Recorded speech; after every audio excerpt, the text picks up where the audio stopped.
আসসালামু আলাইকুম দর্শক, আমন্ত্রণ জানাচ্ছি মাই টিভি সংবাদে। পুরো সংবাদ জুড়ে সাথে আছে আমি নুসরাত জাহান। শুরুতেই সংবাদ শিরোনাম। ষষ্ঠ উপজেলা পরিষদ নির্বাচনের প্রথম ধাপের ভোট গ্রহণকাল বিতরণ করা হচ্ছে নির্বাচনী সরঞ্জাম। ভোট হবে নিরপেক্ষ ও প্রতিদ্বন্দ্বিতাপূর্ণ, বললেন সিইসি। আগামী 7 থেকে 8 দিন পর্যন্ত বৃষ্টি অব্যাহত থাকতে পারে জানিয়েছে আবহাওয়া অফিস। দক্ষিণাঞ্চলে বৃষ্টি হওয়ার সম্ভাবনা বেশি। ন্যায্য মূল্যে মানুষের কাছে পণ্য পৌঁছাতে টিসিবি কাজ করছে, বললেন বাণিজ্য প্রতিমন্ত্রী। মে মাসে টিসিবি পণ্য বিক্রি কার্যক্রম উদ্বোধন। জলবায়ু পরিবর্তন সহ নানা প্রাকৃতিক দুর্যোগে অস্তিত্ব সংকটে লালমনিরহাটের 8টি ছোট নদী, হুমকিতে প্রাকৃতিক পরিবেশ। সৌদি আরবে হজের ভিসায় গিয়ে অন্য কোনো কাজ করতে পারবেন না হাজিরা, শুধু ভ্রমণ করা যাবে জেদ্দা, মদিনা ও মক্কা।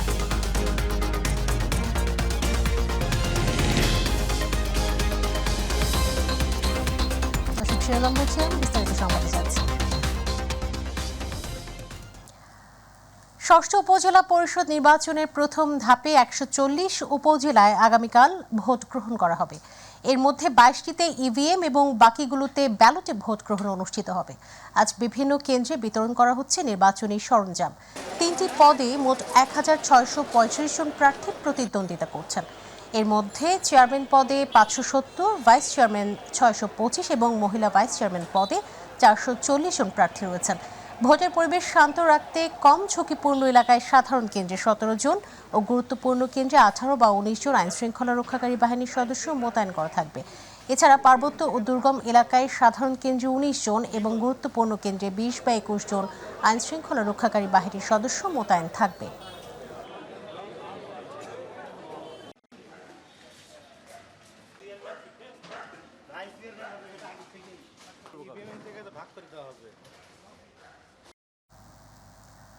নিয়ম রক্ষার ভোট নয়, সাংবিধানিকভাবে নির্বাচন অনিবার্য, তাই ভোট অবাধ, সুষ্ঠু ও গ্রহণযোগ্য করা প্রয়োজন বলে জানিয়েছেন প্রধান নির্বাচন কমিশনার কাজী হাবিবুল আওয়াল। এছাড়া মন্ত্রী এমপিদের নিয়ে কোনো বেকায়দায় নেই বলেও জানিয়েছেন সিইসি।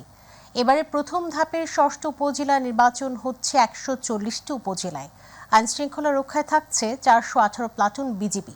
আবু সাইদুপুর রিপোর্ট। 4 ধাপে অনুষ্ঠিত হতে যাওয়া ষষ্ঠ উপজেলা নির্বাচনের প্রথম ধাপের ভোট বুধবার। আর এই নির্বাচনের আয়োজন কেমন করেছেন তা অবগত করতেই রাজধানীর আগারগাঁওয়ে নির্বাচন কমিশন সচিবালয়ে গণমাধ্যম কর্মীদের সাথে কথা বলেন প্রধান নির্বাচন কমিশনার কাজী হাবিবুল আওয়াল। এই নির্বাচন বিষয়ে আমরা সকল ধরনের প্রস্তুতি গ্রহণ করেছি যাতে নির্বাচনটা অবাধ, সুষ্ঠু, নিরপেক্ষ হয়। বলেন, জাতীয় সংসদ নির্বাচনের চেয়ে উপজেলা নির্বাচনের ভোট প্রতিদ্বন্দ্বিতাপূর্ণ হচ্ছে। নির্বাচন যাতে প্রভাবিত না হয় সে ব্যাপারে কমিশনের প্রচেষ্টা অব্যাহত রয়েছে। তবে এটি নিয়ম রক্ষার ভোট নয়, সাংবিধানিকভাবে নির্বাচন অনিবার্য। নির্বাচনটা অবাধ ও নিরপেক্ষ হয় এবং কেউ যেন প্রভাব বিস্তার না করেন সেদিক থেকে নীতিগত সিদ্ধান্তটা খুব স্পষ্ট করে জানিয়ে দেওয়া হয়েছে। প্রভাব বিস্তারটাকে প্রতিরোধ করার জন্য আমরা সর্বান্তকরণের চেষ্টা করে যাচ্ছি, দেখা যাক শেষ পর্যন্ত কতটুকু হয়। সিইসি আরও জানান, কোনো দল নির্বাচনে এলো কি এলো না সেটা বড় কথা নয়। জাতীয় নির্বাচনের চেয়ে এই নির্বাচন প্রতিদ্বন্দ্বিতাপূর্ণ হচ্ছে। নির্বাচন যাতে প্রভাবিত না হয় সে ব্যাপারে কমিশনের চেষ্টা অব্যাহত রেখেছেন। বিশেষ করে নির্বাচনের দিন যেন ভোট কেন্দ্রে কেউ অনুপ্রবেশ করতে না পারে এবং সেখানে যেন কোনো অনিয়ম না হয় সেই বার্তাটা যারা রিটার্নিং অফিসার তাদেরকে দেওয়া হয়েছে এবং তারা যেন প্রিজাইডিং অফিসারদেরকে এই বিষয়টা স্পষ্ট করে বলে থাকে। উৎসাহ, উদ্দীপনা, উত্তেজনা এগুলো দেখা গেছে স্থানীয়ভাবে বেশি হয়ে থাকে। সেই জন্য আমরাও সতর্ক অবস্থায় থাকি যেন উৎসাহ, উদ্দীপনা, উত্তেজনা থেকে যেন কোনো সংঘর্ষ, সহিংসতা না হয়। ভোটে কেউ যাতে প্রভাব বিস্তার করতে না পারে সে ব্যাপারে ইসির অবস্থান স্পষ্ট। প্রমাণ পেলেই ব্যবস্থা। প্রথম ধাপে 140টি উপজেলায় ভোট হবে। আর আইনশৃঙ্খলা রক্ষায় থাকছে 418 প্লাটুন বিজিবি। ল এনফোর্সমেন্ট এজেন্সির সদস্যরা আইনশৃঙ্খলা রক্ষার দায়িত্বে থাকবেন। আবু সাইদুপুর, মাই টিভি, ঢাকা। আগামী 7 থেকে 8 দিন পর্যন্ত বৃষ্টি অব্যাহত থাকতে পারে বলে জানিয়েছে আবহাওয়া অধিদপ্তর। জানানো হয়, বৃষ্টির পর আবারও তাপপ্রবাহ শুরু হতে পারে, তবে তখন তীব্রতা তুলনামূলক কম থাকবে। দেশের দক্ষিণাঞ্চলে বৃষ্টি হওয়ার সম্ভাবনা বেশি, তবে সারাদিন বৃষ্টি না হলেও দিনে দু একবার বৃষ্টি ও ঝোড়ো হাওয়া বেশি হতে পারে।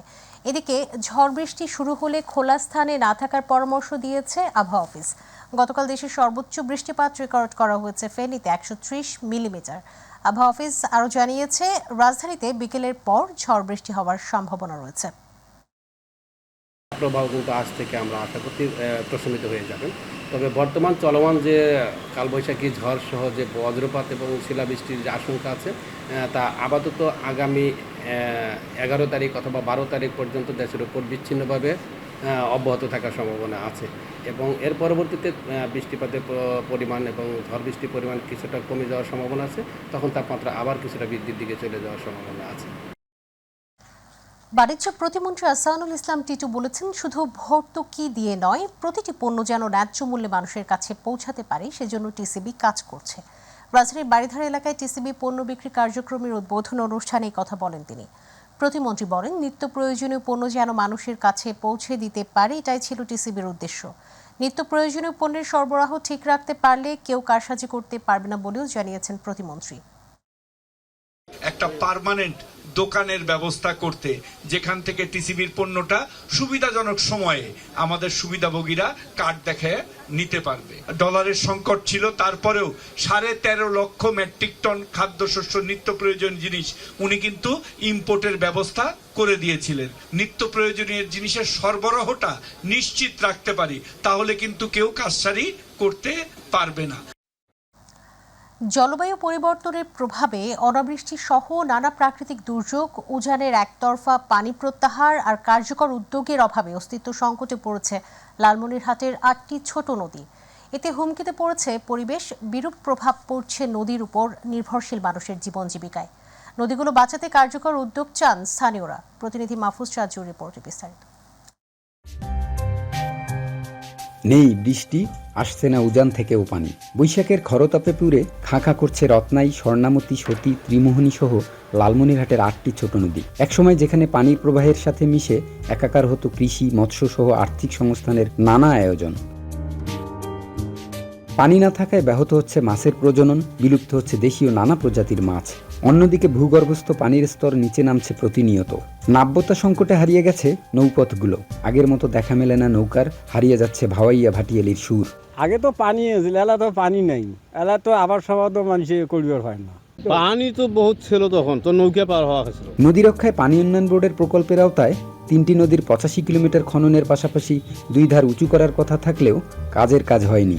আগের কোনো ঐতিহ্য নাই, এখন সবগুলা খরা মৌসুমের মতো, পানি নাই, আবাদ হচ্ছে না। বানটা যেভাবে দেওয়া কথা ছিল ওইভাবে বানটা হয়নি। নদী খননের কাজ করিয়া অর্ধেক করছে, অর্ধেক কাজ ছাড়িয়ে গেছে। এই 4টা নদীতে যদি যথাযথ প্রবাহ থাকতো এই মুহূর্তে, তাহলে বর্তমান আমাদের গ্রাউন্ড ওয়াটার যে পর্যায়ে আছে এটা আমরা আরো উপরে পেতাম। আমরা তাহলে 1 কোমর পানি ছিল কি 5 ফিট পানি ছিল, এখন কিন্তু 1.5 ফিট পানিও নাই নদীতে। নদী গবেষক তুহিন ওয়াদুদের মতে ছোট নদীগুলো বড় নদীর কান। নদী কেন্দ্রিক অর্থনীতি সুরক্ষায় তাই সমন্বিত উদ্যোগ নেওয়া জরুরি। ছোট ছোট নদীগুলোর কিছু খনন হয়, সেগুলো এত অবৈজ্ঞানিক পদ্ধতিতে খনন হয় যে নদীগুলোর উপকারের চেয়ে যেন ক্ষতিই বেশি হয়। তবে জেলা নদী রক্ষা কমিটি বলছে, নানা জটিলতা থাকলেও নদীর সীমানা নির্ধারণের কাজ চলমান রয়েছে। এছাড়া নদী খনন ও প্রয়োজনীয় শাসনের জন্য কর্তৃপক্ষের কাছে প্রস্তাব পাঠানো হয়েছে। ইন্ডিয়া যেমন বিভিন্ন জায়গায় বাদ দিয়ে পানিগুলো তারা ডাইভারশন করে অন্যদিকে নিয়ে তারা চাষাবাদ করতেছে, ফলে উজান থেকেও পানি আসতেছে না। সীমানা নির্ধারণের কাজ চলমান রয়েছে। পানি উন্নয়ন বোর্ডের মাধ্যমে ইতিমধ্যে বেশ কিছু দূর এগিয়ে গেছে। 5টি নদী এবং আরও 6টি খাল খননের প্রস্তাবনা দিয়েছি। এই প্রকল্প যদি শেষ হয়ে যায়, তখন যে আমাদের ছোট নদী খালগুলো আছে এগুলো প্রাণ ফিরে পাবে। আমাদের ছোট নদী চলে বাঁকে বাঁকে, বৈশাখ মাসে তার হাঁটু জল থাকে। সেই বৈশাখ আছে, নেই শুধু সেই নদী, নেই সেই নদীর জল। এই অঞ্চলের প্রাণ প্রকৃতিকে রক্ষায় এই ছোট ছোট নদীগুলোর সীমানা নির্ধারণের পাশাপাশি যথাযথ খননের উদ্যোগ নেওয়া এখন বিশেষ প্রয়োজন বলছেন এই অঞ্চলের মানুষজন। মাহফুজ সাজু, মাই টিভি, লালমনিরহাট। সৌদি আরবে হজের ভিসায় গিয়ে আর কোনো কাজ করতে পারবেন না কোনো হাজি। নতুন ভিসা নিয়মে শুধু জেদ্দা, মদিনা ও মক্কা ভ্রমণ করা যাবে বলেও জানিয়েছে দেশটির ওমরা বিষয়ক মন্ত্রণালয়। রিপোর্ট করেছেন ইলিয়াস কমল। সৌদি আরব হজ ভিসায় নতুন বিধি আরোপ করেছে। দেশটির হজ ও উমরা বিষয়ক মন্ত্রণালয় এক ঘোষণায় জানিয়েছে, এই ভিসা নিয়ে শুধুমাত্র জেদ্দা, মদিনা ও মক্কা শহর ভ্রমণ করা যাবে। ঘোষণায় বলা হয়, 2024 সালে হজের আনুষ্ঠানিকতায় অংশ নেওয়া তীর্থযাত্রীরা শুধু হজ ভিসা নিয়েই জেদ্দা, মদিনা ও মক্কা শহরে ভ্রমণ করতে পারবেন।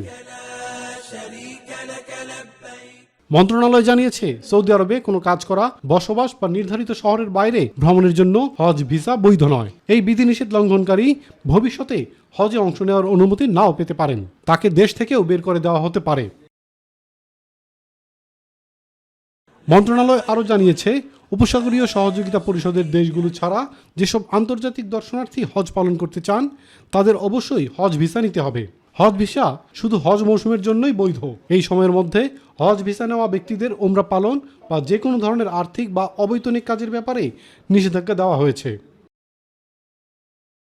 সৌদির হজ ও উমরা বিষয়ক মন্ত্রণালয় দেশটির পররাষ্ট্র মন্ত্রণালয়ের ভিসা প্ল্যাটফর্মের মাধ্যমে ইলেকট্রনিক রেজিস্ট্রেশন চালু করেছে।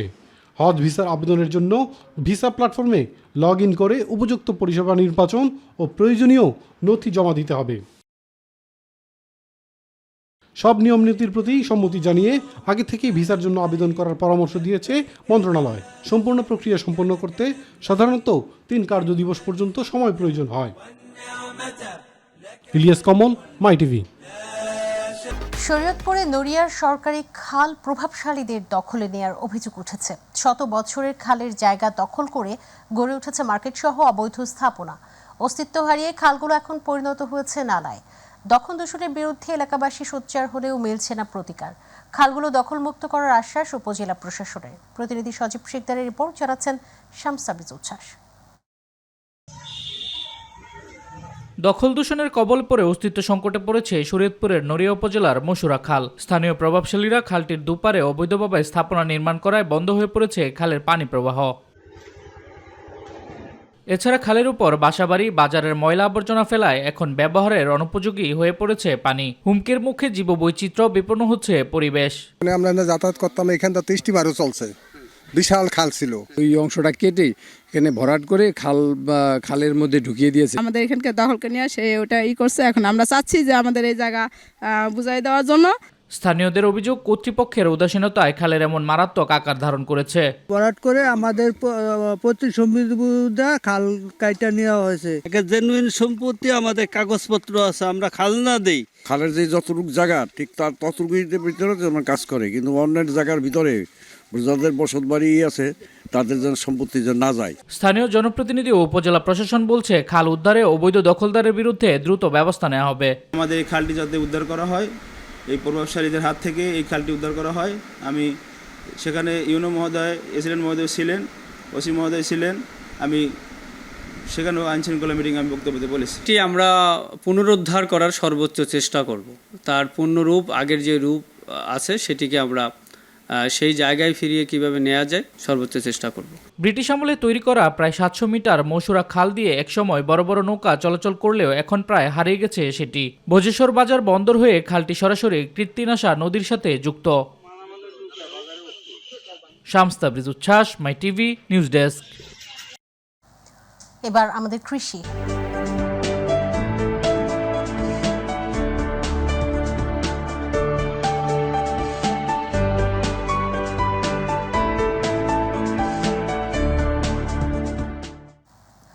দিনাজপুরের পার্বতীপুরে চলতি বছর ইরি বোরো ধানের বাম্পার ফলন হয়েছে। ধানের আশাতীত ফলন পেয়ে খুশি কৃষকরা। বোরো ধান কাটা ও মাড়াই ব্যস্ত সময় পার করছেন কৃষকরা। তবে ফলন ভালো হলেও ধানের দাম নিয়ে শঙ্কায় কৃষকরা। প্রতিনিধি আব্দুল্লাহ মামুনের রিপোর্ট, জানাচ্ছেন এস এম হামিম। দিনাজপুরের পার্বতীপুরে বিস্তীর্ণ ফসলের মাঠে দোল খাচ্ছে সোনালী ধান। পাকা ধানের মোমো গন্ধে মুখরিত চারদিক। সকাল সন্ধ্যা বড় ধান কাটা ও মারায় ব্যস্ত সময় পার করছেন কৃষকরা। এবছর ধানের বাম্পার ফলন হওয়ায় খুশি তারা। 5 বছরে এইরকম ফসল হয় নাই, এবার বাম্পার ফলন হয়েছে। আমরা কৃষকরা এই ধান ফলনের কারণে আমরা অনেক খুশি। ফলন বাম্পার হয়েছে, বৃষ্টি হইলে ঘরে উঠাইতে পারবো না ধান। আমাদের 60 শতাংশের বিঘায় আশা রাখি যে 50 হইতে 60 মন ধান আমরা পাবো। কীটনাশক, সার, তেলসহ বিভিন্ন দ্রব্যমূল্যের ঊর্ধ্বগতি বাজারে ধানের বাম্পার ফলন হলেও দাম পাওয়া নিয়ে কৃষকদের কপালে চিন্তার ভাঁজ। কীটনাশকের দাম বেশি, সারের দাম বেশি, তেলের দাম বেশি।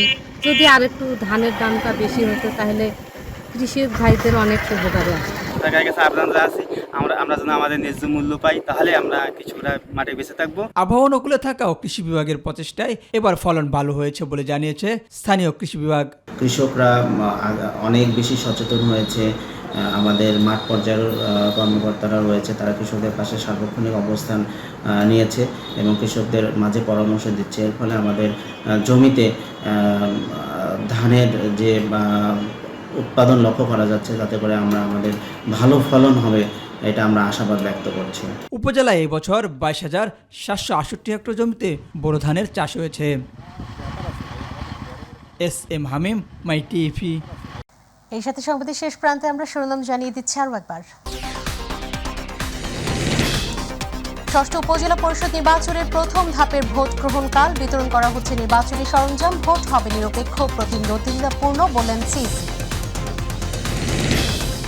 আগামী 7 থেকে 8 দিন পর্যন্ত বৃষ্টি অব্যাহত থাকতে পারে জানিয়েছে আবহাওয়া অফিস। দক্ষিণাঞ্চলে বৃষ্টি হওয়ার সম্ভাবনা বেশি।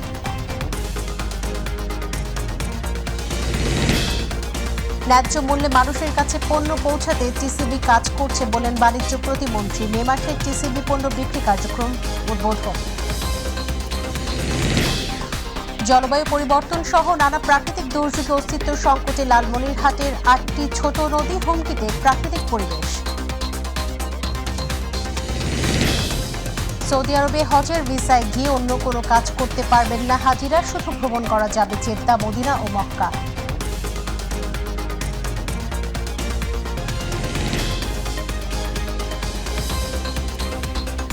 দর্শক, সঙ্গে থাকার জন্য অসংখ্য ধন্যবাদ। এছাড়া ইউটিউবে মাই টিভির সংবাদ পেতে ভিজিট করুন youtube/mytvbd নিউজ এবং আমাদের অনুষ্ঠান দেখতে ভিজিট করুন youtube/mytvবাংলা, Facebook/mytvবাংলা। পরে সংবাদ দেখার আমন্ত্রণ জানিয়ে বিদায় নিচ্ছি। আল্লাহ হাফিজ।